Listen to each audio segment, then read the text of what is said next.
So good afternoon, everyone. This is Suzanne Trahey with the Snelling Center for Government, and I'm joined by author, social justice activist, and leadership educator Bill Grace, and Deputy Secretary of the Agency of Human Services, Martha Maksym, as well as she is a leadership educator, as well as a VLI senior faculty. Welcome to you both. Thank you. Thank you. In about 5 weeks' time, on May 17th, that's a Friday, the Snelling Center with Bill and Martha will host a workshop called Exploring What Values-Based Leadership Means in Challenging Times. It's open to the entirety of the Vermont Leadership Network alumni, as well as non-alumni. And this time, this short recording and interview with Martha and Bill gives a snapshot of what might be happening in that workshop and why it is an important conversation for our time in leadership in Vermont. So I have a few questions for Martha and Bill, and I'll start with Martha. And the first question is, what is core values, or what are core values, and what is values-based leadership?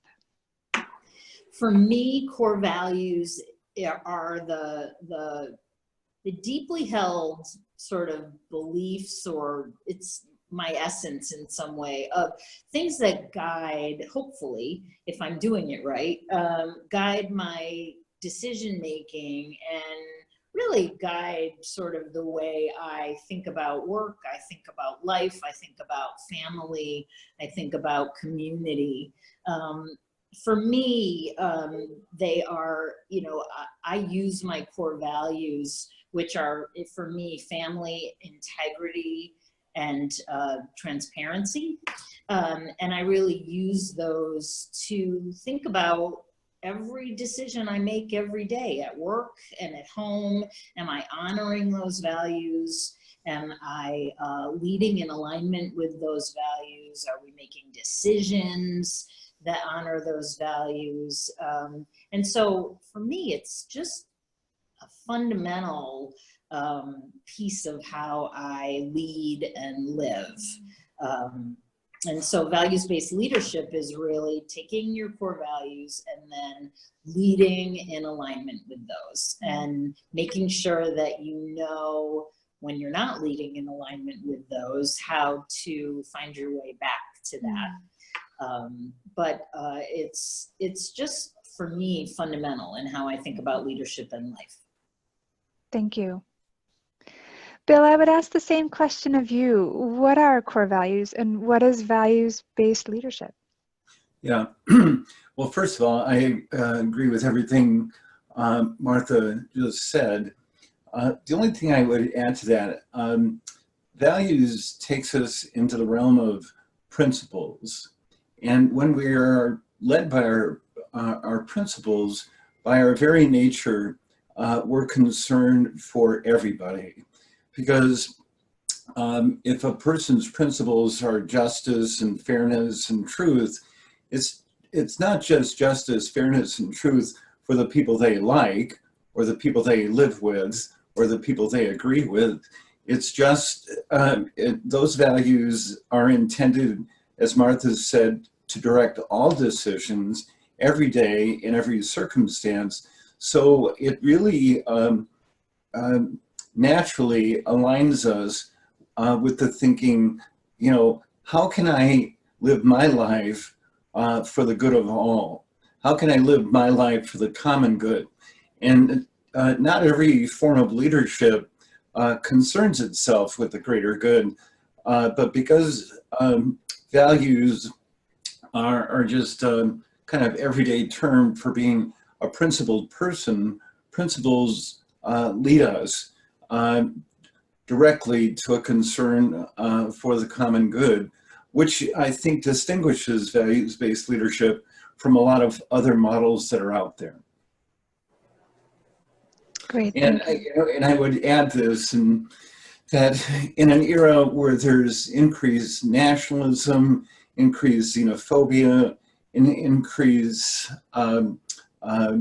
fear of all sorts, where people are hunkering down into smaller and smaller identity groups, to have a model of leadership that calls us beyond that narrowness, that calls us back to a concern for the greater good.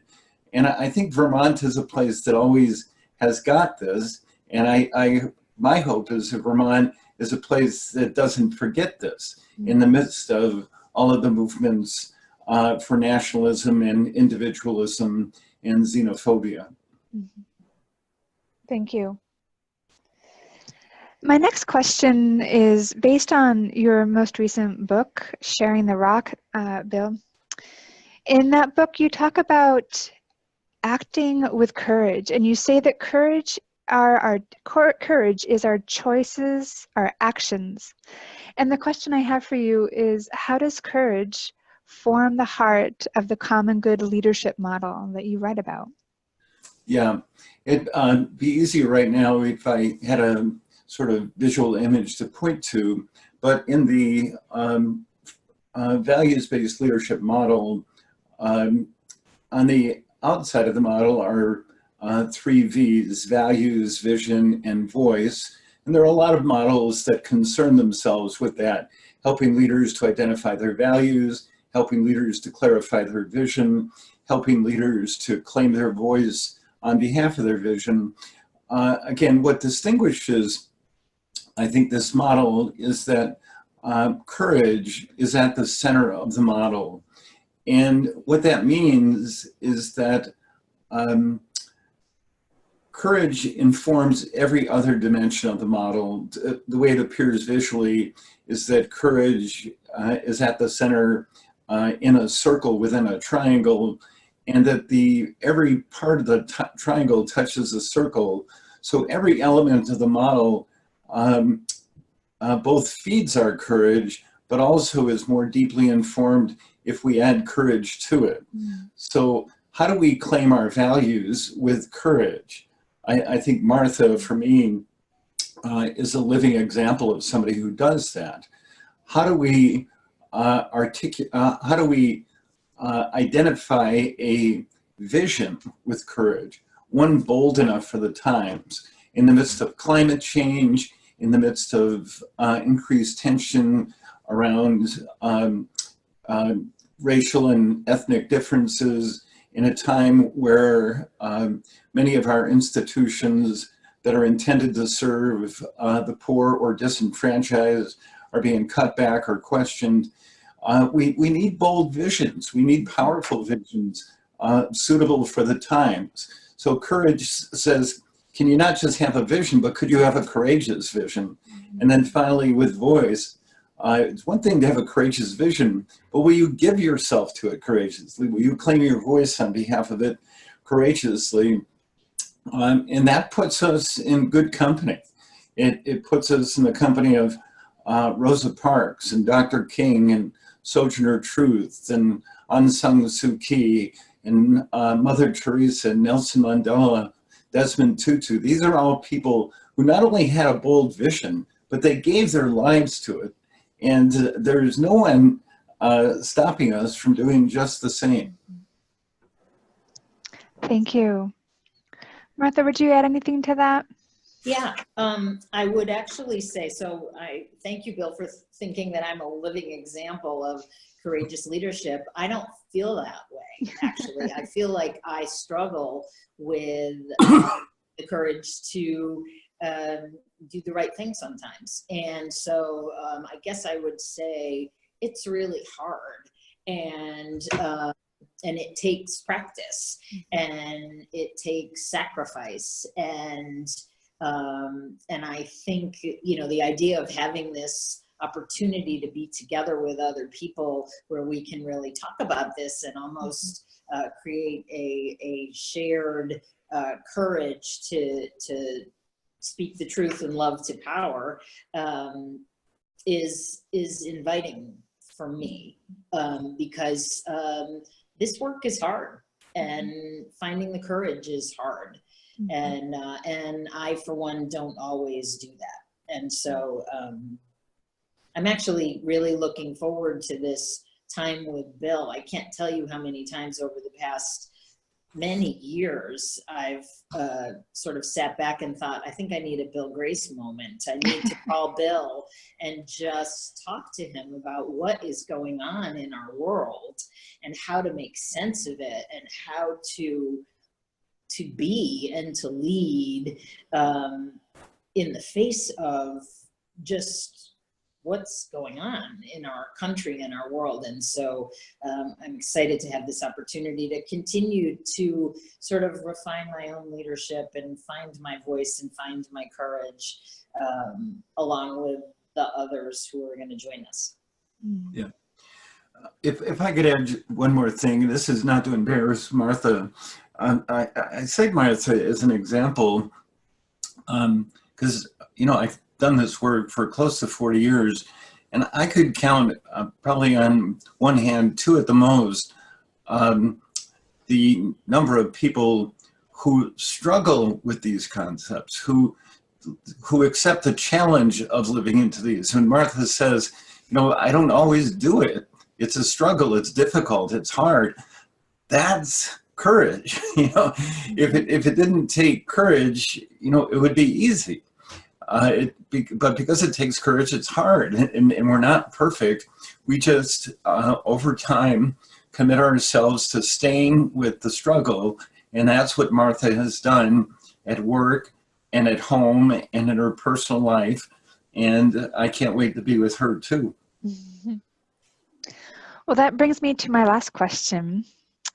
Thinking about the May 17th workshop, starting with you, Martha, what is one insider clarity you hope participants leave with? Again, I think it's always helpful, and I just did it yesterday with a group that I led a values-based leadership workshop a few months ago, and I was back with the group, and my first question was, do y'all remember your core values? And some people did, and some people didn't. So I hope everybody just can reintroduce themselves if they need to what their core values are and what leadership in alignment with those actually looks like and feels like in practice. I'm excited. I think when Bill and I get together, Bill is the more thoughtful leader, and I feel like I bring the practitioner. Yep. Yesterday I was faced with this dilemma, and this is how I responded. So I think it's a nice balance that we both bring, and I hope people can come and leave feeling inspired and not alone in the quest to really think about the common good. Great. Bill, I pass on the same question. What is one insider clarity you hope participants leave with? Well, I would begin by, you know, asking people who are listening, you know, a series of questions. You know, do you find that the times we're living in are becoming increasingly complex, possibly increasingly dark?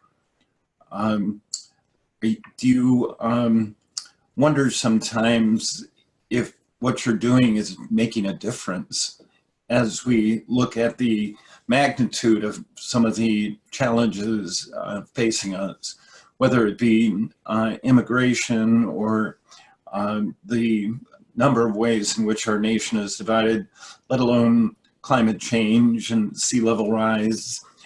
Do you find yourself feeling overwhelmed and uncertain about the future? Do you find yourself at times falling into some despair? Well, then I would say, please come, because we need each other. We need you. We need to hear about your struggles. We need to hear from you about what's working. I think we're living in a post-truth era. The truth doesn't seem to matter anymore. So let's get together and talk about some things that we know to be true. Let's talk about some things that we know we can count on in uncertain times. Let's come together and talk about hope, not just talk about hope, but become co-creators of hope. So we'll leave it there, and there's more to talk about. People can sign up for the workshop on the Snelling Center website under the events, and you certainly can email me at suzanne@snellingcenter.org for more information. Bill and Martha, thank you so much for your time, and I look forward to seeing you on the 17th. Thank you. Okay, thanks. So Martha, I will send you the revised piece and we'll be in touch. Great. Okay. Thank